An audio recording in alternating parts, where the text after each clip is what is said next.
Hi guys, pag-uusapan natin ngayon ang tungkol sa Gold Rush Journey. So dito sa event na to, makikita natin dyan kapag i-click natin yung question mark, merong rules dyan, nakasulat na automatic tayo makakaipon ng Golden Pass kapag nag-obtain tayo ng gold coins. Dito tayo sa award, makikita po natin meron siyang free version at meron siyang advanced version. Yung sa advance, magbabayad tayo dyan. Dito naman sa free, kapag na-unlock natin, automatic makukuha yan. Merong redeem na nakalagay dyan. Kapag i-click nyo, automatic ma-add yan dyan. Kung napapansin ninyo, meron tayong mga frame.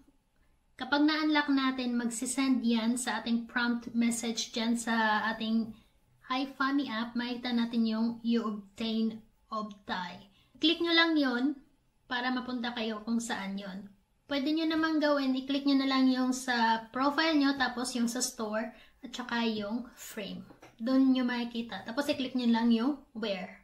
Kapag gusto nyo namang i-make sure na talagang ma-receive nyo yun, pwede nyo namang i-click yung golden sands, tapos i-click nyo yung confirm. Pero, syempre, wala nang ma-add kasi automatic na na-add dito sa redeem.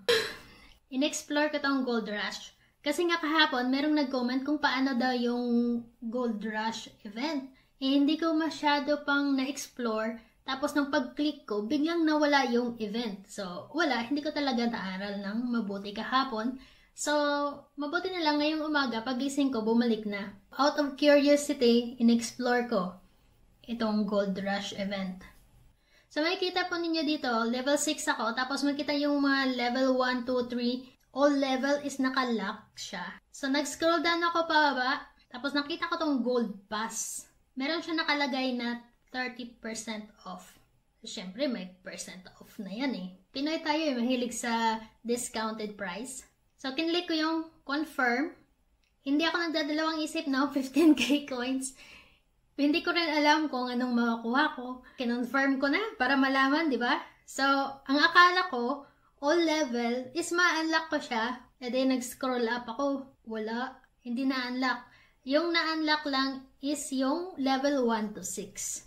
So, doon ko napagtanto na kung ano yung level mo, yun lang din po yung gift na ma-unlock mo, yun lang makukuha mo. Tapos, yung gift na nandyan, makikita mo yan sa backpack mo. So, makikita nyo po dito sa akin, yung nakuha ko mula sa level 1 to 6 is 3 gift. Ang Train of Love, Butterfly Fairy, at saka yung Ghost Rider. Dito sa level 1, yung nakuha ko dito is yung entrance na Tyrannosaurus Rex.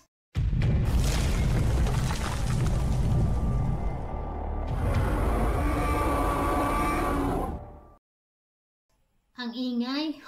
Nagulat ako, naka full volume pa naman ako.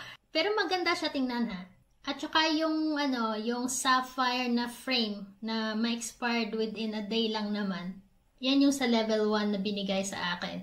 So, by the way, ganito lang naman. Kung hindi nyo makita yung sa message, pero mas mabilis yung sa message. I-click nyo lang yung sa store, tapos makita nyo yung frame. Dyan. Punta kayo sa my outfit. Dito, ito yung sapphire na frame. Ito yung sa level 1. Tapos, yung mount, itong Tyrannosaurus Rex. Ito yun. Dalawa ba to? Pero isa lang naman nandito. Pero parang dalawa yung nasa sa profile talaga. Ito nga yung level 2, yung Butterfly Fairy. Nakita nyo naman sa, sa backpack ko. Automatic na add yun. Yung sand, automatic din siya na add dito. Pag click mo sa redeem, naging 50 na yung golden sand ko. 20 yan kahapon. So, plus 10 dahil 10 sands sa level 3. Kaya naging 50. Tapos, yung sa level 4, yung 1,000 gold coins, na-added yan sa akin. At saka yung level 5, yung Ghost Rider nga, na gift, yung nakita nyo sa backpack ko. Tapos, yung sa level 6 is Train of Love. Yung level 7 is yung gold coins. Automatic na din yan ma-add-on. So, dito nga po, after ko mag-recharge kanina, nag-level 9 na. So, na-unlock na yung Burj Khalifa na gift. Automatic na yan mapunta dito sa aking backpack. So, since nagbayad ako ng Golden Pass na 15,000 coins, kapag na-unlock ko tong levels na to, Ito, level 12, 13, 14, 15, 16, to 60. I think ma-add na to sa aking backpack. Pero hindi ko lang sure pero kasi common sense na din eh. Nag-purchase ka ng Golden Pass, ibig sabihin binayaran mo na yan lahat ng level. So, dapat ma-add yung lahat ng gift dyan sa backpack natin. Same din naman dito sa free version. Kapag na-unlock mo yan dyan, makukuha mo din naman yung gift. Tingnan mo yung Love Bear, tsaka yung Gold Coins, Golden Suns, at tsaka yung Celestial Steed. Makukuha nyo din yan kapag naabot nyo yung level. So, medyo matagal pa naman tong event na to. Hanggang February 9 to 2026 pa kung gusto mo talagang mag-level up. Ang sabi ng iba, mas maganda daw kapag mataas na yung level mo tapos saka ka mag-purchase. Hindi ko lang sure, no? Pero sa tingin ko, same lang. Kasi nga, kung hindi ka nag-purchase, yung makakuha mo lang is yung sa free version. Pero kung nag-advance version ka, kapag nag-purchase ka ng 15k, saka pa lang ma-unlock yung level 1 onwards. So, same lang din. So, at least, kapag nag-purchase ka ngayon, merong balik sa'yo na gift, i-self-trade mo yon, tapos, na paunti-unti yung pagle-level up mo. Makukuha mo din yung mga gift on the way. Yun lang po yung sa pagkaintindi ko since wala naman masyadong explanation. So, I guess self-understanding na lang. Basa-basa, ganun. So, ayan lang naman yung maibabahagi ko sa inyo ngayon tungkol sa Gold Rush. Ayan po, good luck po sa mga gustong sumali.